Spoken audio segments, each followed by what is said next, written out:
Alright everybody, here is our presentation over the 4 steps to MLA formatting. Now, MLA formatting tends to be with English papers, mind you, but it can also happen in other classes such as humanities and in education courses.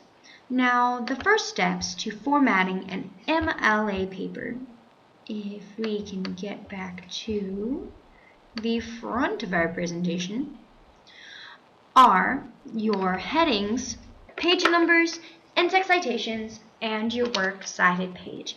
Without these 4 things, you will not pass the criteria for an MLA paper.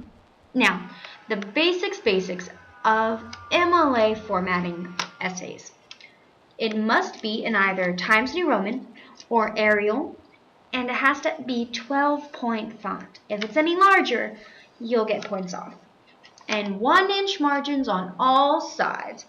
And trust me guys, teachers can notice if it's not 1-inch margins. The last criteria is that it has to be double spaced. And no, you cannot put extra space between the paragraphs. That's called cheating. So, as much as we want to, we can't. So, only double space, Times New Roman, 12-point font, 1-inch margins. Now, let's get to the nitty-gritty. Headings. Headings go in the upper left-hand corner of your paper. It'll have your name, your professor's name, your course, and the date. Notice that the date is written with the day, month, year format. And it's going to be 1 inch from the top of the page and 1 inch from the side of the page. And here's an example. Page writer, so name, professor, class, date. Notice that your title is no different than the rest of the font. No bolds, no italics. Alright, next, page numbers. Page numbers are very crucial, and they go in the upper right-hand corner of your first page. It goes in the header, and it's going to be your last name followed by the page number itself. And this will be 1 inch from the right-hand side and 1/2 inch from the top of your paper. And be careful because it tends to change the font. And I promise page numbers are uber important, because if you've ever been walking to class, drop your papers, and they're not stapled, it's a mess, trust me. So, here is our example of the first page of an essay, and it has his last name and the page number. And page numbers will be on all of the pages, hence page numbers. The next point that you want to remember is to have in-text citation. Now, what is an in-text citation? This catches people sometimes. It's when you label the location of where you found your information so that others can find it later. This is extremely important, especially as you get up higher into your college years. People want to make sure you have credible information. Now, when are you supposed to cite?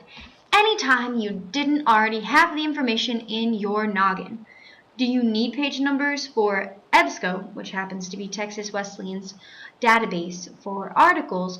Yes, you need page numbers in your papers for books, articles, newspapers, anything that already has a page number, you must put it.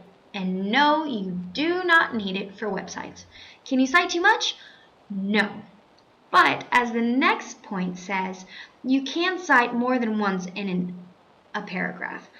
If you change from Jane says this to Johnny says that, then you want to say what Jane said again, then you have to recite Jane, because who's to say we won't get confused if it's Jane or John that said it. So make sure if you change sources in between your sentences that you bring it back to the correct source. And lastly, the 3 ways to do in-text citation are with an author or book article in the sentence. Make sure you have your page number.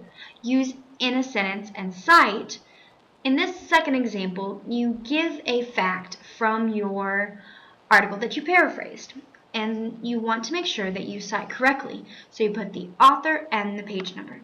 And the last way is to create a quote. The article Broccoli Brings Change by Jane says, "This is not the end but the beginning." followed by a page number.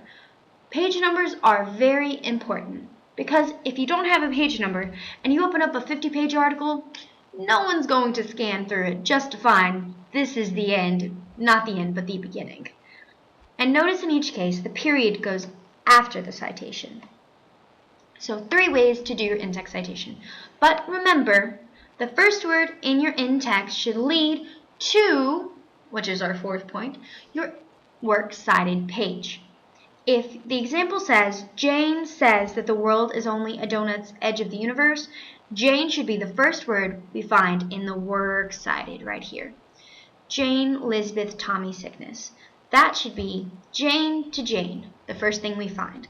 And if it's not, and this were a title, we would have to put, as this example says, Tommy sickness, page 20. And if you don't have an author, you'll put a title. And that's only the first one, 2, 3 words in your article title citation. Alright guys, lastly, I'm not going to go too far into detail on your works cited page. I've given you a link right here to a good place to get your works cited information and help. It has help for MLA, APA, and Turabian. But for the sake of our presentation here today, MLA is very awesome. It's very awesome. It's extremely awesome, which is pretty big terms. Now it has it color-coded and it's great. So please use that source if you're ever questioning what to do. And you can also use Purdue OWL, PURDUEOWL. And just Google it, look up MLA citation. But on your works cited page, the basics, double space, Times New Roman, just like your paper, and you want the title, works cited, to be centered. Not bolded, not italics, just centered. And your author's titles, whichever you have, is going to be in alphabetical order with a hanging indent. Okay guys, so that's pretty much it. That has been our presentation on 4 steps to MLA formatting. Remember, headings, page numbers, in-text citations, and a works cited page. And you will pass with flying colors your MLA formatting section of your paper. And this has been a proud product of the Texas Wesleyan Academic Success Center. So, I will speak with you guys next time. And goodbye.